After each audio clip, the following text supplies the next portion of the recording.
Hi, I'm Andrew Faldy, professional options trader here at SMB.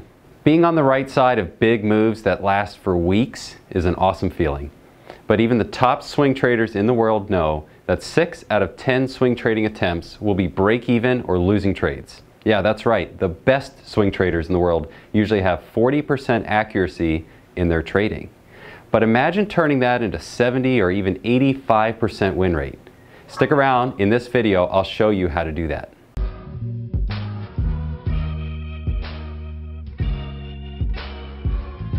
Alright, before we start, don't miss future videos like this one. Go ahead and click that subscribe button and set your alerts for future trading tips from SMB. That'll help you improve your trading results and become a more consistently profitable trader. So I'm going to show you now 3 examples of options trades that win even when you are wrong. Watch this full video because at the end I'm going to give you a free gift that will help you with your options trading, whether or not this options is all new to you or you have been trading options for a while. Either way, I want to give you a free gift to help you improve your options trading. So first, I'm going to show you the sample trade setup that we're going to be using for our example today of 3 different options trades. So this is the market that we're looking at. Just kind of keeping it as a generic example here.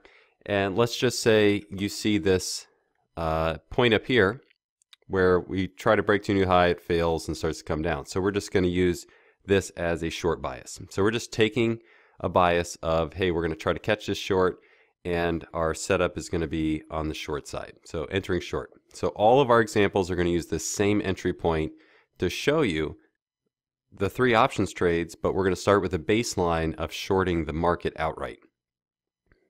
The market is oil, by the way, so we're just going to use one contract. Plan A is to use the outright futures contract in oil here. The target will be a new 90-day low, so that's going to be basically a new low on the chart. The stop is going to be if we just go ahead and keep breaking out to the upside. So that's typically and traditionally considered to be a good trade. You're very close to that exit point to be a quick exit of risking hundreds of dollars, and if it were to make a new low and you capture that move correctly, you'd make several $1,000s. So this is the entry point here, and now we've fast forwarded into the future to see which of these 2 scenarios is going to play out. Are we going to make a new low, or are we going to break out to a new high on this? So this is the scenario where we didn't get to that new chart on the new low on the chart down here, and we actually do break and make a new high, so that'll be our exit point. And so this is being short. We would be profitable if the market declined and our exit point was on the downside, but we do exit at the top. So the move against us is 70 cents in this example. Oil being a 1,000 multiplier means 70 cents is $700 P&L. So let's reflect for a moment on this image. You see this opportunity, you see a good entry, things really start moving in your favor. You know you're very far away from your target profit on this, but you're going to be holding a significant gain with a single contract, multiple contracts, whatever you're holding, whatever the size of your account, whatever your position size is, you could be holding a significant profit there. But it doesn't work out. It rolls back up and continues on and takes you out. So reflecting on this over the years, and when I was a newer developing trader, things like this would happen to me all the time. And I would have several ideas and emotions and reactions that would come from this, and maybe you can resonate with some of this. Do you have regrets when scenarios like this play out? Do you say phrases and have thoughts that begin with, I knew it. I knew I should have done something different. I knew I could have closed half of the position, or I could have hedged, or I could have seen that it was going back up, or I could have known what the news was and should have made a different trade. I just knew it. These are common post-trade reflective look back phrases that are very damaging. They're very hard. They mess with your psychology. They deflate your strength and your motivation to keep going, and that's very challenging.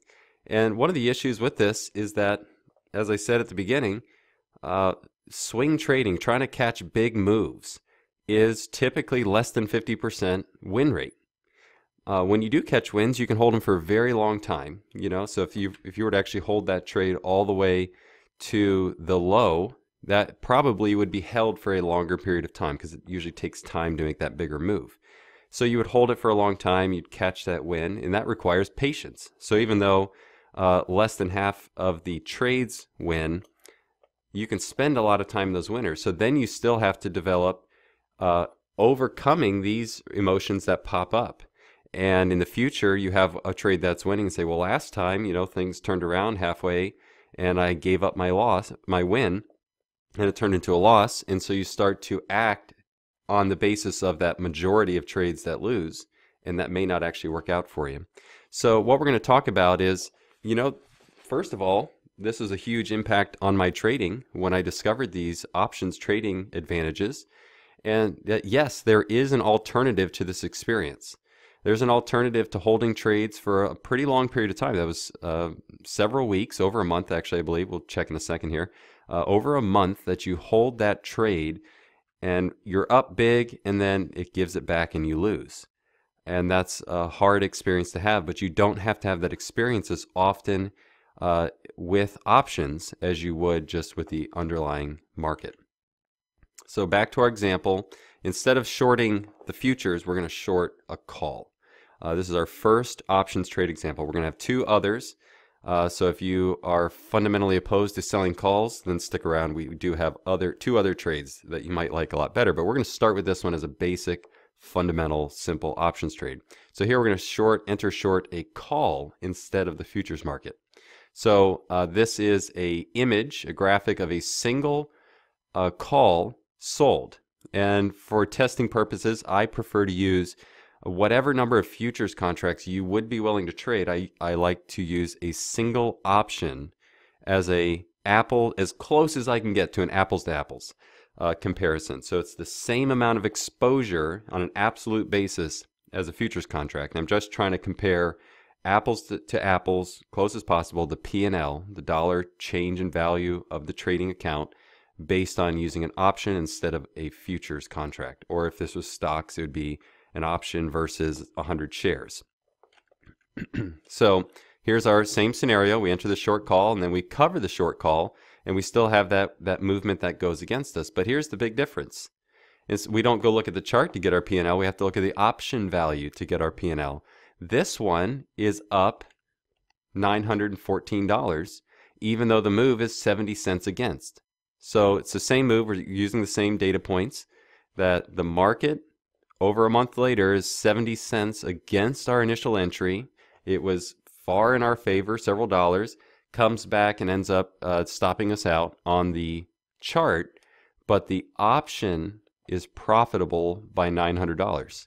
And that's not just a $900 gain, that's a $1,600 difference between losing $700 and making $914. So that's a significant difference. But how did that happen? Now, if you're familiar with options, you know right away. But if not, this may be new information to you. So I want to cover that real quick. Options have an expiration date. Less time equals less chance of them having value at expiration. So if you have an option that lasts for many months, then it has a long time to hold its value and for the market to move in that direction and hold and have value at expiration. But if that option is out of the money, as we call it, so there's it only has value at expiration if it's in the money. So if it's still out of the money or just near the money, but there's less and less time that goes by, there's less and less chance that it will hold value at expiration. So less chance of having value at expiration means less value. Less time, less chance, less value. Remember, we sold that call. So as sellers, we benefit from this erosion of value. An option buyer has that going against them. So they buy, if say that you were to buy a call thinking it was going to continue on, and then a month later you're kind of right back around where you started, you actually have to make more. You have to be more than right. So here as a seller, we can be less than right and have a benefit. So that is one of the extreme benefits of options tradings as well. So, but many say, and as I alluded to, if you're fundamentally opposed to selling calls, many say, well, selling options is extremely risky. You have two things to respond to on that. Number one, if you were willing to sell a futures contract, one futures contract versus selling one call, it's the same absolute amount of risk. If the market accelerates in one direction versus the other, it can never be more risky than the same number of futures contracts that it controls. Okay, so that's one key thing. Secondly, the other trades we're going to talk about is we can use defined risk spreads. So in that sense, it actually becomes less risky than the underlying market and very favorable for multi-week or even just any type of overnight spread where you can't be monitoring or controlling your risk through manual exits. So this is our second option trade. Our second option trade is we're comparing on the chart two trades at the same time. So in blue is the short call, and what I did is I actually zoomed out a little bit so you can see what we're talking about on that risk. Is the short call, you can only make the amount that you sold it for. So to the left is down, to the right is up. So this is the underlying price of oil. If oil drops, you go up in P&L. If oil rises, you go down in P&L. And the blue shows you that the more it goes up against you, the more you lose. Now we do have a defined risk in the sense that if it breaks to a new high, we take it off. So we're really aiming for risk in this territory, just small amounts of risk. But you are holding that total exposure, which is higher. If you don't have an automated stop loss, or if the movement happens on a gap on a weekend or anything like that, then you could gap past that. But just like a futures contract, your goal is to exit far before you're moving into just holding a long-term trend that goes against you. So you're trying to define risk here for the gain of higher than that total risk. But if you use a vertical, that's the green line, a couple things happen. First is you have to give up a little less reward. And you can see it's very thin, very small difference between the blue and green on the total amount you can make. But you do get to take a lot less risk. And you see that significant difference. Now it's a huge move. You might even say it's unreasonable to think that you're talking about even holding to 100 or something like that when you're looking at a $72 underlying. But this is the difference between less than 10,000 to over 25,000. That's pure risk. The broker won't margin you for that much. Typically, they're going to margin you for only a move in this range right here. So, but either way, you do get to cap that total exposure. You can even see this line here. That's the expiration line. The more curvy line is the estimate and value change for just today. So we call it T plus 0, time plus 0, time just today. T plus 5 would be 5 days from now estimate. So you can see even that in the short term, on a move that's a moderate move, you do actually start to limit your risk, and you start to taper off the total risk. So you hold a lot less risk in the intermediate and big moves with a little bit less reward there. So I'm going to complete that trade. So now we're just looking at the vertical on there, and you can see this is the potential reward. This is the absolute total exposure. I'm going to take one little side note here that I think it's worth adding. Some will look at this and say, well, this is not favorable risk reward. You're only making this much and you're taking this much risk. And that's the wrong way to look at this. Every stock trade, intraday trade, where the risk defined is a 1 to 5 or a 1 to 3, so you're risking 1 to make 3 or risking 1 to make 5, you're holding a much larger position in the underlying, in the stock or the futures market, than you're actually trying to make. So risk is not just the probability of not losing all this. The risk we're defining is the stop loss point. So I'm actually trying to risk no more than just moving this way a little bit and then closing it off. So 700. I'm trying to get out of this at a $700 loss, and I'm trying to make anything from, the same to multiples. And this has the possibility and the chance of making 1,000, 2,000, 2,500. So I absolutely do, through an option spread, have a positive skew in risk reward. I'm trying to risk 700 to make more than 700, maybe double that, maybe triple that. So we do have that positive risk reward as far as trying to lose less than we're trying to make through these option spreads. So don't look at the profile and say, well, this is reward and this is risk, because we're not just putting this on and waiting till expiration to see what happens. Okay, very important thing. But for just this example, we're exiting the short. Right here, this is our exit point. Now, I was pointing over here as our loss, but this is actually skipping to the future. This is the exit point right here. So we actually entered more in this area and we exit right here. But because that month went by, this also is profitable. So we have that 70-cent move against our position, but the P&L is $643 positive. That's $1,343 better than shorting the futures. Okay, that means instead of losing 700, we make 600. That's $1,300 better than trading the futures, and significantly, I can't even give you a number because technically it's an unlimited risk on the shorting the call, and here we have a defined risk, so significantly less. Even in the most conservative sense, half as much risk for just a little bit less return.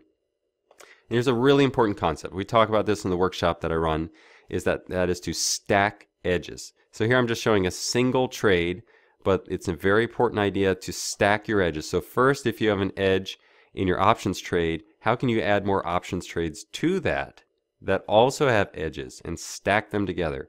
And not just an edge in your options trade, but an edge in your directionality, an edge in your diversifications. We're going to stack all these things. So we're going to show you one here.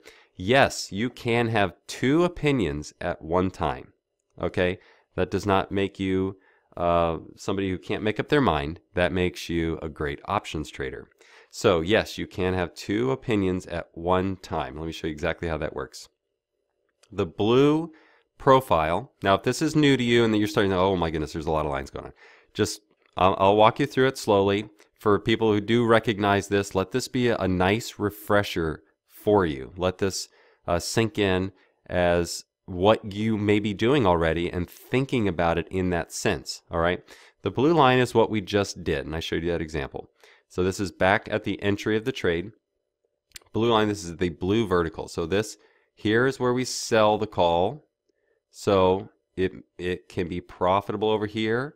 It can lose money down to here. But then back here, we bought a call that stops our risk. So it just turns it back to flat. So now it's we sold and bought. We're back to 0 P&L because it crosses through this one.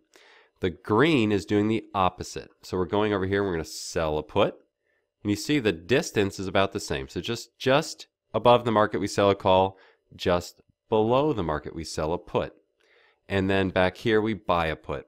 But you see it is a smaller trade because I do still have my personal directional bias on this trade, which, by the way, is wrong. We know that the trade ends negative, but I am purposefully putting this against. I'm finding a losing idea, and I'm stacking the edges and using options to turn it into another win. Anyways, a smaller win, but another win. But you can see these have an X, okay? So one wants to make money this way, and one wants to make money this way. Now, without options, to just do something one direction and do something the other direction is synthetically the same as just having a smaller position. Or possibly even just wiping out you're just zeroing out, boxing out the trade, and all you're doing is just adding commissions. You're just adding transaction costs to the trades. But here, by doing multiple trades at the same time, we actually add edges. So let's watch them come together. So the green line now is that new put spread being added to the call spread. So this is our combined profile. And you can see the put spread built in here and the call spread built in here. The blue line is still our original vertical, our second trade. So our first trade was the short call. The second trade is this blue line, the short call vertical. Now we're on to the third trade, which is this profile here, the green profile. So first we'll talk about I'll give you the name for it in a second, but I'm going to describe how this trade works. To the downside, you see that even though it turns back down, it never goes below 0. And as far as you look down, it'll never happen. All the way to oil, just completely disappearing and nobody ever having a single use for oil ever again. It becomes the price of oxygen. Then it's worthless. So it goes to 0. No risk. 0 risk at all. So if you are completely right, you can lose nothing. And actually, there's a slight profit. So I call it risk-free, but technically, it's 0. There's actually a possibility of profit anywhere to the downside, all the way down. It does taper back off. You make the most if it just drops just a little bit, or in the short term, a moderate down move, and we actually give it back if you're too right in that. You have more upside. You see this blue max profit here in the vertical that pops up to a higher level, because both of these trades can profit if we stay away from both of these sides. So if we don't drop too much, the put spread makes money. If we don't rise too much, the call spread makes money. So you can see that the additional put spread is raising up the total profit from that, and that's bringing in that more credit. Okay, because of that same distance, we're actually reducing the amount of risk from our original vertical. So the amount of credit we get from the put spread also serves to not just give us more profit, but it counts against our potential loss on the call spread, because it makes money all the way up, and the amount it can make will offset the risk of that call spread. So if you're like, I'm just completely lost, there's still too many lines on the chart, it's just stretching you a little bit. So I showed you the calls. You should be able to review that and get through that. The vertical should make some more sense. And then I'm just showing you how much further it can go. And even this would be considered intermediate on options trading. And then there's other ways to go even more complex. So a quick pro tip. Options trades can have some pretty crazy names. My opinion is it's really just to save time. So first of all, it's fun. Options traders enjoy these pretty crazy names that these trades get. But what's going on, there's just so many parts. If you were to describe short call, short put, long put, where they're positioned at the same expiration, what about all this stuff, you would be talking for too long. So here's the name of this one. This one is called a short, unbalanced iron condor. Excuse me. Short means you've sold it. Unbalanced means it's not the same amount of risk in both directions. Iron condor means it's two verticals, one on one side, one on the other. I won't get into more description of that, but just so you know, that's what's called a short, unbalanced iron condor. So it's a little bit fuzzy here, but you can still see the picture. This is the exit date, so we look into the future. We have that same move, 70 cents against us, but the P&L is 781. So that's the P&L from the short call spread that we already know, which was a little over 600, plus that put spread made a little bit of money too. And this actually goes in favor. The 70-cent move against our bias directionally actually becomes the correct move. Now, it was against it quite a bit for a while, but at the end of the trade, it actually becomes a positive move and premium decay, that decay of option value for the put spread as well. So that's $1,481 better than shorting the futures. Huge difference. So instead of losing $700, we're making more than $700. $1,400 difference. $138 better than I call it the vertical, but it's really the call vertical, the original call vertical. And $1,300 less. So you're making more than the call spread and risking $1,300 less. And so the way to really measure that would be called yield. So you take the P&L and you compare that to the total risk. So that yield is 9% now, and a little over 9% instead of a little over 6.5% on that. So $138 more profit on less risk increases the yield by about 50%. So big deal there. And then to the downside, there's no risk if your direction is too right. I put that in quotes because it's kind of a silly idea for an outright directional trader. But in options trading, we kind of say I'm going to kind of bet against the idea that all of my trade biases are totally right and these are going to be massive moves. Instead of kind of counting on those, I'm just going to kind of count on the fact that they'll either be not as great most of the time, and most of the time they're going to be losing. Literally, most of the time. I expect less than 50% of my big swing ideas to be right. So most of the time, I'd actually like to put something in my favor if I'm wrong. Secondly, if I'm just a little right, like it just kind of goes down for a while and the end of the move just winds up being a kind of a trailing stop or some kind of stalling out, and I'm just going to go ahead and take that trade off, then you can see that our actual best profit here is if the underlying here is about 8% down. Or what is this? Yeah, 3, 10, so we'll just call it like 6, 7% down. If you know, over the course of a few weeks, the market's down 6 or 7%, you're doing pretty good. You were risking a few $100s. And remember, I get a little confused because which date we're looking at, but our entry point's about here. So nowhere to slightly down is kind of in our favor. So if you see, we're started here. This is the ending point against us. A little bit down would be good. If we're too right, we actually lose.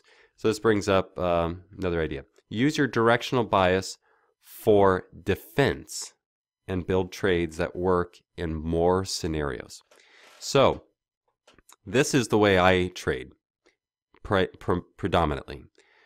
I take all of my information about direction, so that's algorithms I write, backtesting I do, seasonality, opinion, personal preference, whatever. And I take any sense of direction that I bring to the trade, and I don't try to profit from it. Kind of weird idea. For the reason I said before, usually I'm not going to be right. And even if I am right, most of those times is not going to be a really huge move. It'll be like kind of right. And when I am right, it's pretty rare. Like when I'm right where it's like, I think this market's going to go up and it just like takes off and runs to the moon, very rarely. And unless you're just, you know, one of the world's greatest stock pickers, you probably resonate with that idea too. So instead, I use my directional bias purely as defense. So I say if whatever the dominant trend is, whatever the super high probability of mean reversion is, because it's a super extended market that tends not to be super extended and those moves tend to revert, then I would have a directional bias. You know, if we're overbought, then I would have a directional bias for mean reversion. Whatever that is, I use it in defense, saying I just want less risk or no risk in that direction, but I still want my gains to happen mostly from that edge of premium decay and also defined risk and stops if my directional bias is wrong. So directional bias is right. I just don't want to lose money that direction. Directional bias changes and becomes a stop loss, defined risk. Anything in the middle, and even in the directional bias being correct, profitable somewhere. A little bit of profit to a lot of profit. More scenarios that work, more scenarios with profit. Huge, huge concept for these options trades. There's one thing we have found at SMB, and through all of the mentoring and collaboration and surveys and everything we've done with all the traders around the world who are associated with SMB, trade for SMB, are followers and students of SMB. One thing traders want more than money. That may sound crazy, but we've asked them. We've sent out surveys, and the surveys come back and we say, what is something what are your goals?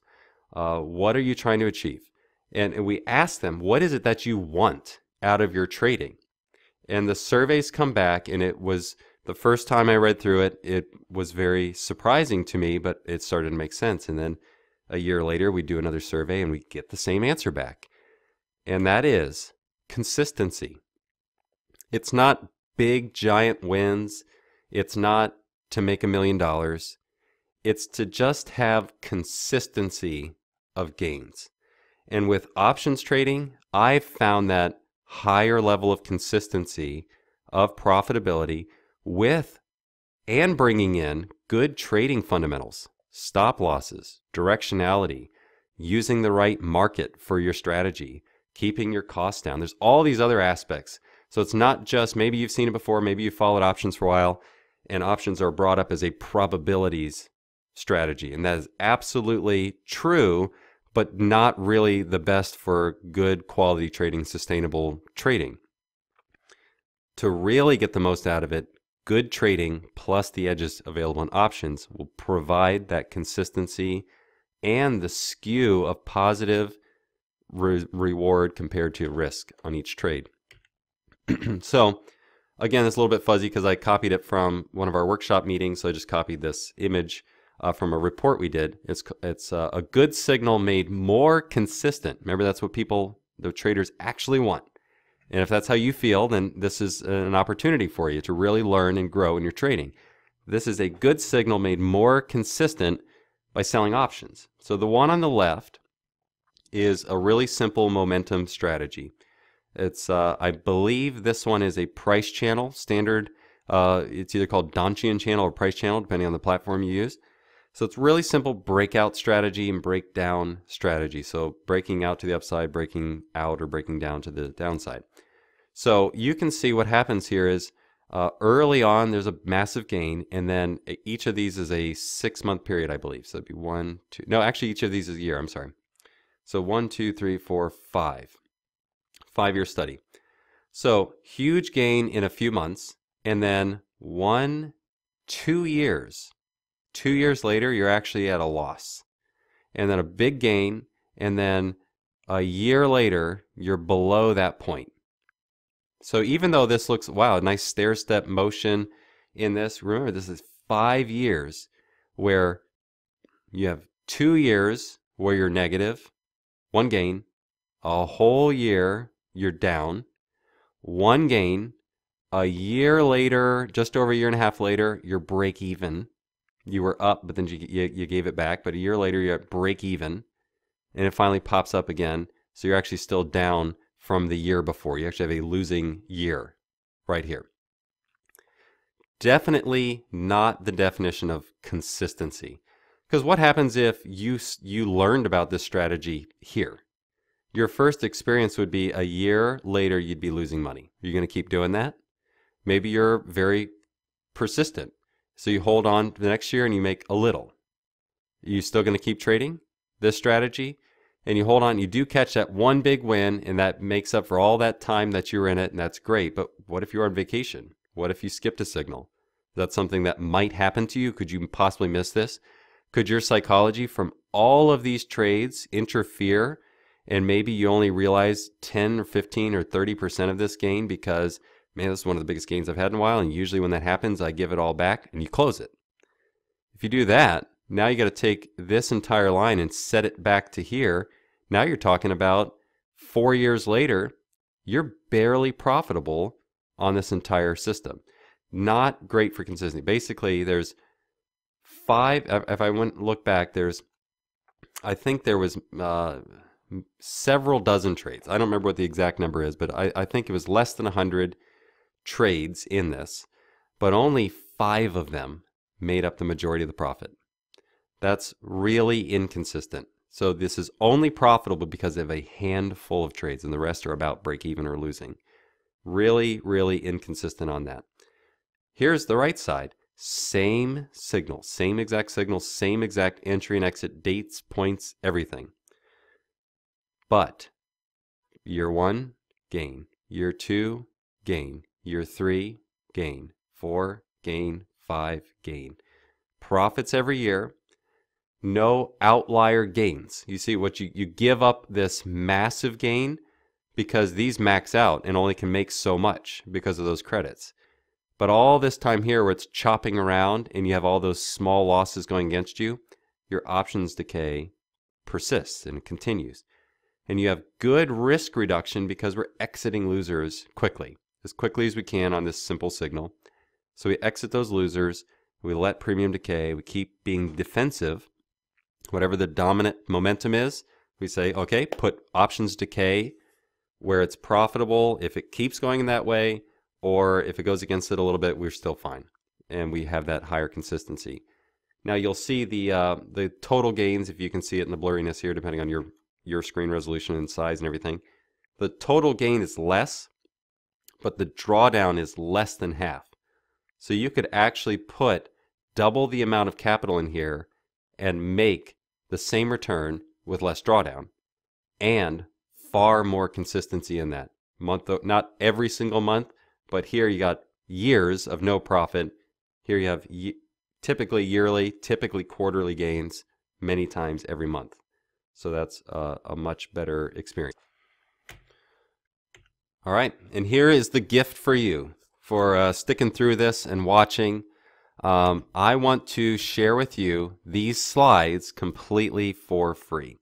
So on this video, depending on how the technology works out, two ways. You might be able to just tap right on the video screen here, or you can just go to the description.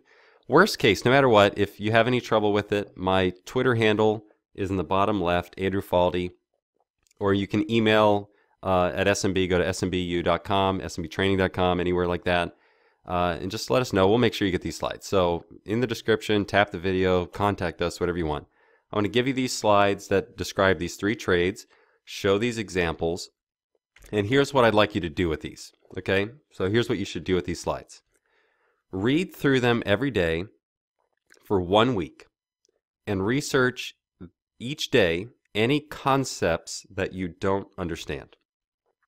So even if you are an advanced 10-year-long options trader with tons of experience, you traded options forever, I encourage you to revisit these slides, all of these concepts, and if there's something that you didn't quite understand or you've never heard it put that way before, really spend some time thinking about that. You could journal about it, you can research, you can find videos. It doesn't have to be from us, it can be from anyone.